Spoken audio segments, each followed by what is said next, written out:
வந்த ட்ரிப்பில் வந்து நேர்த்திக்கடன் வந்து சூப்பராக நிறைவேற்றியாச்சுங்க. அதுக்கப்புறம் நான்வெஜ் இல்லாத ஒரு ட்ரிப்பாக நம்ம சாமியெல்லாம் கும்பிட்டு முடித்ததுக்கப்புறம் ஃப்ரெஷ்ஷான டேம் மீன் வந்து வாங்கிட்டு வந்தாங்க. இங்கே பக்கத்துலேயே வந்து டேம் இருக்குது. அங்கே போய் ஃப்ரெஷ்ஷாக பிடிச்சி வாங்கிட்டு வந்திருந்தாங்க. சூப்பர் டேஸ்ட்டாக இருந்துச்சு. மீன் குழம்பும் மீன் ஃப்ரையும். எப்போவுமே வந்து ஐஸ் போட்ட மீனுக்கும் ஃப்ரெஷ்ஷாக வாங்கி வைக்கிற மீனுக்கும் நிறைய டிஃப்ரென்ஸ் இருக்குங்க. உங்களுக்கு எங்கேயாவது பக்கத்துலேயே உயிரோடு வந்து மீன் கிடச்சிது அப்படின்னா ஃப்ரெஷ்ஷாக வாங்கி குக் பண்ணி பாருங்கள். டேஸ்ட்டு சூப்பராக இருக்கும். இல்லை நான் பேசிகிட்டே வந்து சாப்பிட்டு முடித்தாச்சு. ஃபைனலாக வந்து சமைச்சி எல்லாம் எடுத்துகிட்டு இங்கே அண்ணி வீட்டுக்கு வந்துட்டோம். இவங்க வந்து நஞ்சன்கூடு மெயின்லேயே இருக்காங்க. நஞ்சன்கூடில் கார்மெல் ஸ்கூல் பக்கத்துலேயே வந்து வீடு. எல்லோரும் வந்தோடனே அந்த ஃபிஷ் டேங்க் மேலே தான் வந்து எல்லாருக்கும் கண்ணுங்க. சித்தப்பாவோட வீடு அவுட்டர் லுக்கு. நாங்கள் கிரகப்பிரவேசத்தப்போ வந்துட்டு போனது அப்படியே ஃபுல்லாக வந்து மாறிடுச்சு. அப்போ எதுவுமே இல்லாமல் இருந்துச்சு. இப்போ நிறைய ஒர்க் வந்து உள்ள இன்டீரியராக பண்ணியிருக்காங்க. ஃபஸ்ட்டு என்ட்ரன்ஸ் வந்தோடனே வந்து இது பூஜை ரூம். லைட் எரியுது பார்த்தீங்களா, அது வந்து பூஜை ரூம். இங்கே வந்து வெளியே வந்து அவுட்டர் வாஷ்ரூம் வச்சுருக்காங்க. சும்மா நிறையா பாத்திரம்லாம் இருந்தால் கழுவுறதுக்கு. துளசி மாடை வச்சுருந்தாங்க, சூப்பராக இருந்துச்சு. நாங்கள் வரப்போ விளக்கேற்றி வச்சுருந்தாங்க. உள்ளே வந்தோடனே அப்படியே ஒரு தெய்வீக பக்தியாக இருந்துச்சு. பாருங்கள், அந்த காலத்து கதவு மாதிரி ஃப்ரேம் ஒர்க் பண்ணியிருக்காங்க. இப்போ நிறையா டிசைனில் வச்சு அதில் அழுக்கு படிஞ்சிக்குது, அப்புறம் அது பாலிஷ் போடுறதெல்லாம் சிரமமாக இருக்குது அப்படின்னு சொல்லிட்டு அவங்க நார்மலாக ப்ளெயின் கதவு வந்து மேக் பண்ணியிருந்தாங்க. இது வந்து உள்ள இன்டீரியர் வந்து இந்த மாதிரி டிவி ஷோகேஸில் வந்து டிசைன் பண்ணியிருக்காங்க. நம்ம ஊர்லலாம் ஸ்டீலு சோஃபா கட்டல் அந்த மாதிரி தான் இருக்கும். இங்கெல்லாம் வந்து எல்லாமே உட்டனில் தான். சூப்பராக இருந்துச்சுங்க. இங்கெல்லாம் உட்டு ரேட் வந்து ரொம்ப சீப் அண்ட் பெஸ்ட்டாகவே இருக்குது. கீழே ஒரு சின்ன ஃபிஷ் டேங்க்கு, மேலே பாருங்கள் எவ்வளோ பெரிய ஃபிஷ் டேங்க்குன்னு. அதுக்குள்ளே எவ்வளோ பெரிய மீன் வளருது பாருங்களா. நான்லாம் குட்டி குட்டி மீன் தான் பார்த்துருக்கேன். இவ்வளோ பெரிய மீன் வந்து ஃபிஷ் டேங்க்குள்ளே வளர்றது இப்போ தான் ஃபஸ்ட் டைம் நேரில் பார்க்குறேன். அப்புறம் இது வந்து ஸ்டோன் மாதிரியே வந்து ஒரு ஆர்ச் பண்ணியிருக்காங்க. சூப்பராக இருந்துச்சு. இது வந்து பூஜை ரூம். அதோட டோரும் நல்லா சிம்பிளாக வந்து பண்ணியிருக்காங்க. எந்த ஒரு டிசைனுமே அதிகமாக கொடுக்கல அவங்க. அப்புறம் இங்கே வந்தால் டைனிங் டேபிள்லையும் பாருங்கள் உட்டன் சேரு டேபிள் தான் போட்டிருக்காங்க. அதுக்கு வந்து உள்ளனில் வந்து எம்ப்ராய்டிங் ஒர்க் பண்ண கிளாத் கவர் பண்ணியிருந்தாங்க. எனக்கு ரொம்பவே பிடிச்சிதுங்க. இந்த மாதிரிலாம் கூட இருக்கா அப்படின்னு சொல்லி நான் கேட்டேன். இங்கே எல்லாமே வந்து நிறைய மாடல் இருக்குது. ஹோல்சேலாக மார்க்கெட் போயிட்டோன்னா நிறைய கிடைக்கிது. சீப் அண்ட் பெஸ்ட்டாகவே இருக்கும் அப்படின்னாங்க. அம்மாவும் சித்தியும் பேசிகிட்டே வந்து குக் பண்ணிகிட்ருக்காங்க. நைட்டு மீன் குழம்புக்கு சப்பாத்தி தான் போட்டோம்.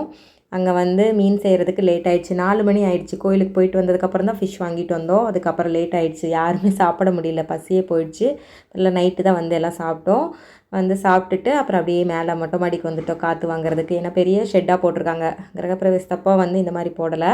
இப்போ இது ஃபுல்லாக டைல்ஸ் எல்லாம் வந்து ஒட்டி மேலே மொட்டை மாடியில் நீட்டாக க்ளீன் பண்ணி வர்றதுக்கு சௌகரியமாக இருக்கும் அப்படின்ட்டு அதெல்லாம் பண்ணியிருக்காங்க. அப்புறம் பாருங்கள் எவ்வளோ பெரிய ஷெட்டு. மினி பார்ட்டியே வந்து இங்கே கொண்டாடலாம். பாப்பாவோட ஃபஸ்ட்டு பர்த்டேக்கு வந்து இந்த ஷெட்டு வந்து போட்டேன்னு சொன்னாங்க. அந்த பார்ட்டி வந்து அரேஞ்ச் பண்ணியிருந்தாங்க. சூப்பராக இருந்துச்சு பாருங்கள். லைட்டிங்கில் எப்படி சூப்பராக செட் பண்ணி 3 கலராக சுவிட்ச் ஆன் பண்ணி ஆஃப் பண்ணால் கலர் வந்து 3 விதமாக வந்து எரியிற மாதிரி அந்த மாதிரி லைட்டு. அப்புறம் இடையில பூத்தொட்டியெல்லாம் பார்க்கவே சூப்பராக இருந்துச்சுங்க. போய் கொஞ்சம் நேரம் தான் நான் பேசிகிட்டு இருந்தோம். அதுக்கப்புறம் மழை ஸ்டார்ட் ஆனது தாங்க. வந்து தட்டுன்னு தட்டி எடுத்துருச்சு மழை. பாருங்கள் எவ்வளோ மழை பாருங்கள். இந்த செல் கிளைமேட்டுக்கு சூப்பராக இருந்துச்சு. இந்த மொட்டை மாடி விட்டு இறங்கி வரவே மனசு வரல. அப்படியே கரண்ட்டும் ஆஃப் ஆகிடுச்சு. எல்லோரும் உட்காந்துட்டு பழைய ஸ்டோரி அதெல்லாம் பேசிகிட்டு இருக்கிறது சூப்பராக இருந்துச்சுங்க. அப்புறம் அடுத்த நாள் காலையில் வந்து சும்மா மைசூர் டவுனில் வந்து சுற்றி பார்க்கலாம் அப்படின்ட்டு எல்லோரும் ரெடி ஆகிட்டோம். குட்டி பாப்பா எந்திரிச்சு வந்துட்டு டான்ஸ் ஆடுறாங்க. பாப்பா நேம் வந்து சான்வி, அண்ணா பொண்ணு.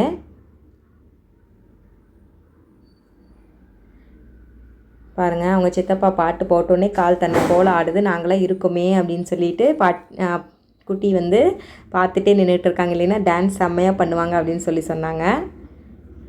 நம்ம அருணோ பாருங்கள் டான்ஸ் ஆடிட்டே போகிறாரு. அவருக்கு ஆடணும்னு தோணுது. எல்லோரும் இருக்கிறதுனால கூச்சம், குட்டி குழந்தைங்களுக்கு கூச்சம், சரியான கூச்சம். அதுக்கப்புறம் இந்த மாதிரி ஒரு சைனீஸ் கேல் வந்து வச்சுருந்தாங்க. 2 ஆர்ச்சுக்கும் இந்த சைடு அந்த சைடும் சூப்பராக இருந்துச்சுங்க. அது உள்ளே வந்து அந்த ஆர்ட் வந்து பண்ணியிருந்தாங்க. அந்த மூங்கில் அட்டையில் உள்ளே வந்து கோர்த்துருந்தாங்க. நம்ம சான்வி குட்டி க்யூட் பேபி. சம்மருக்காக அவங்க மொட்டையே போட்டுட்டாங்க. ஃபஸ்ட்டு வந்த டெம்பிள் வந்து ஜுவால முக்தி டெம்பிள். இது வந்து சாமுண்டியோட அக்கா அப்படின்னு சொன்னாங்க. சாமுண்டி ஹில்ஸ் போகிற வழியிலே தான் இந்த டெம்பிள் இருக்குது. அங்கே கூட்டமாக இருந்ததுன்னா என்ன பண்ணுறது அப்படின்னு சொல்லிட்டு டிரைவர் ஃபஸ்ட்டு நீங்கள் இங்கே கும்பிட்ருங்க, அங்கே கூட்டமாக இருந்தாலும் இங்கே கும்பிட்டுட்டு அப்படியே போயிடலாம் அப்படின்னாங்க. உள்ளே எங்கேயுமே இங்கே ஃபோட்டோ எடுக்கிறதுக்கு அலோடு இல்லைங்க, அதனால் வெளியே அவுட்ருங்களுக்கு மட்டும் எடுத்திருக்கேன். எங்கே போனாலுமே நல்லா கூலிங்காக சூப்பராக இருந்துச்சு. சாமி வந்து உள்ள பிரகாரத்துக்குள்ளே இப்படி தான் வந்து அமைப்பு இருந்துச்சுங்க. சேம் இந்த ஃபோட்டோவில் இருக்கிற மாதிரி தான் இருந்துச்சு. இங்கேயும் நிறையா பீப்புள் வந்து போயிட்டுருந்தாங்க. சாட்டர்டேங்கிறதுனால நல்ல கூட்டமாக இருந்துச்சு. எங்கே பார்த்தாலும் தைல மரம் தாங்க ஜாஸ்தியாக இருந்துச்சு இங்கே கர்நாடகாவில். அதுக்கப்புறம் அங்கங்கே வந்து நிறைய ஃப்ரூட்ஸு வெஜிடபிள்ஸு எல்லாமே சேல் பண்ணிகிட்டு இருந்தாங்க. அது முடிச்சுட்டு அதுக்கப்புறம் நாங்கள் சாமுண்டி ஹில்ஸ் வந்துவிட்டோம். இங்கே சொன்ன மாதிரியே வந்து ஒரு சரியான ரஷ்ஷு. நாங்கள் சாமியே கும்பிடலை. காரில் மேலே வந்துட்டு 2 கிலோமீட்டர் கீழேருந்தே வந்து கார் கியூ நின்றுருந்ததுனால அப்படியே காரை திருப்பிட்டு சரி அடுத்தது பார்த்துக்கலாம், இங்கேயே பார்த்துட்டு இருந்தோன்னா ஈவினிங் வரைக்கும் இங்கேயே டைம் சரியாக போயிடும்ன்ட்டு கேட்டோம். ரொம்ப ரஷ்ஷாக இருக்குது, 4 hours ஆகும் சாமி கும்பிடனாங்க. சரி நம்ம போயிடலான்னு கிளம்பி வந்துட்டோம். இங்கே சாமுண்டி ஹில்ஸில் வந்து நிறைய வந்து ஹேண்ட்மேடு ஸ்டாச்சு வந்து பண்ணிகிட்டு இருந்தாங்க. நம்ம கண்ணு முன்னாடியே லைவாக வந்து பண்ணுறாங்க. இந்த அங்கிள் சூப்பராக வந்து ஸ்டாச்சு பண்ணிகிட்டு இருந்தாங்க. இங்கே வந்து வியூ பாயிண்ட்டு. இங்கே நைட் டைம் வந்து பார்த்தோம் அப்படின்னா மைசூர் சிட்டியே ஃபுல்லாக சூப்பராக ஜொலிக்கும் அந்த லைட்டிங்ஸில். பேலஸ் வந்து சூப்பராக தெரியும் அந்த இடத்துல நின்று பார்த்தோம் அப்படின்னா. இங்கே அர்ணேஷும் நாங்கள் நின்றுக்கிறோம், ஃபோட்டோ எடுங்க அப்படின்னு சொன்னாங்க. க்யூட்டாக ஃபோட்டோ எடுத்துட்டோம். பாருங்கள் இவங்க எப்படி ஹேண்ட்மேடாக வந்து குயிக்காக பண்ணிட்டாங்க. அது எப்படி வந்து அவ்வளோ இதாக பண்ணுறாங்கன்னு தெரியல. கொஞ்சம் ஸ்லிப் ஆனாலும் அந்த பாயிண்ட் மாறிடும். அதுக்கு தான் வந்து அந்த நுணுக்கமான கலையை கற்றுக்கணுன்னு அர்த்தம். எந்த ஒரு செயல்லையுமே வந்து அதுக்கான லேர்னிங் மெத்தட் இருக்குது. அதை கரெக்டாக கற்றுக்கிட்டோம் அப்படின்னா எதுவுமே வந்து ஈஸி தான். அப்புறம் வந்து எல்லாம் பசிக்க ஆரம்பிச்சிருச்சு. ஏர்லி மார்னிங் எழுந்திரிச்சு கிளம்பி வந்ததுனால வந்து காரப்பொரி ஸ்வீட் கார்ன்லாம் வாங்கி சாப்பிட்டுட்டு அடுத்த டெம்பிளுக்கு வந்துட்டோம். இது வந்து பெருமாள் டெம்பிள். பாருங்கள் எவ்வளோ பெருசு இருக்குது அப்படின்னு. கோயிலே வந்து ரொம்ப பெருசு. ஒவ்வொன்றும் பார்க்க அவ்வளோ ஆசையாக இருந்துச்சு. இங்கே பெரிய ஆஞ்சநேயர் வந்து சாமி இருந்தாங்க. இங்கெல்லாம் கோபுரம் அந்த சுற்றியும் கோயில் பிரகாரம் எல்லாமே வந்து நம்ம தமிழ்நாடு டெம்பிளை விட வந்து டோட்டலாக டிஃப்ரெண்ட்டாக இருந்துச்சுங்க. இங்கேயும் ஃபோட்டோ எடுக்க அலோடு இல்லை, முன்னாடியே போட்டுடுறாங்க. அப்புறம் நாங்கள் அங்கங்கே மட்டும் வெளியே மட்டும் எடுத்தோம். இங்கே நேர்த்திக்கடனாக வந்து தேங்காயை வந்து டைப் பண்ணி வைக்கிறாங்க.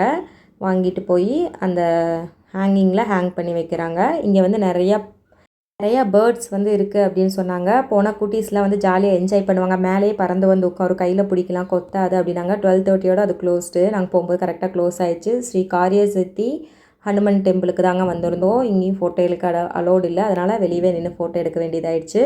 இங்கே வெத்தலையிலே அழகாக வந்து சாமிக்கு ட்ரெஸ் போட்ட மாதிரி வந்து போட்டு விட்டுருந்தாங்க. சூப்பராக இருந்துச்சு. எங்கே உள்ளே போனாலும் அவ்வளோ ஒரு அமைதியாக வந்து சாமி கும்பிட முடிஞ்சுதுங்க. அப்புறம் இங்கே குதிரை வண்டியில் இந்த ஃபுல் ஏரியாவையும் கவர் பண்ணி சுற்றி காமிக்கிறாங்க. பாருங்கள் எவ்வளோ பெரிய பார்க்கிங்கே வந்து பாதி இடம் வந்து விட்டுருக்காங்க. எவ்வளோ கார் வந்தாலும் வெஹிக்கிள் வந்தாலும் நிப்பாட்டலாம் நம்ம. அந்தளவுக்கு பெரிய பார்க்கிங் வந்து இருந்துச்சு. அங்கே முடிச்சுட்டு அதுக்கப்புறம் நிமிஷாம்பா டெம்பிளுக்கு தாங்க போயிட்டுருந்தோம். நாங்கள் ஒரு வேன் புக் பண்ணிட்டோம் காலையிலேருந்து ஈவினிங் வரைக்கும் சுற்றுறதுக்கு. ஏன்னா ஒரு இடத்துக்கும் குட்டீஸை கூட்டிகிட்டு பஸ்ஸில் போய் வரதுங்கிறது கொஞ்சம் சிரமம். சாட்டர்டே மார்னிங் வந்து கொஞ்சம் வெயில் ஜாஸ்தியாகவே இருந்துச்சு. அதனால் வந்து ஒரு ஜீப் மாதிரி எடுத்துக்கிட்டோம். இங்கேயும் பார்த்திங்கன்னா எங்கே பார்த்தாலும் அந்த ஃப்ரூட்ஸ் தான், அந்த வாட்டர் ஆப்பிள் ஃப்ரூட்ஸ் தான் அதிகமாக இருந்துச்சு. அதுக்கப்புறம் சப்போட்டா, மாங்காய் அந்த மாதிரி. இங்கே மார்க்கெட் மாதிரியும் வச்சுருந்தாங்க. இங்கே கிராமம் போல் ஃப்ரெஷ்ஷாக நிறைய ஃப்ரூட்ஸு வெஜிடபிள்ஸ் எல்லாமே வந்து என்ட்ரன்ஸ்லேயே வச்சுருந்தாங்க. இது வந்து நிமிஷாம்பா. ஏன்னா ஒரு நிமிஷத்துலேயே வந்து நம்மளோட வேண்டுதலை நிறைவேற்றி கொடுப்பாங்களா அந்த சாமி, அதனால் அந்த நேம் வந்துச்சு அப்படின்னு சொன்னாங்க.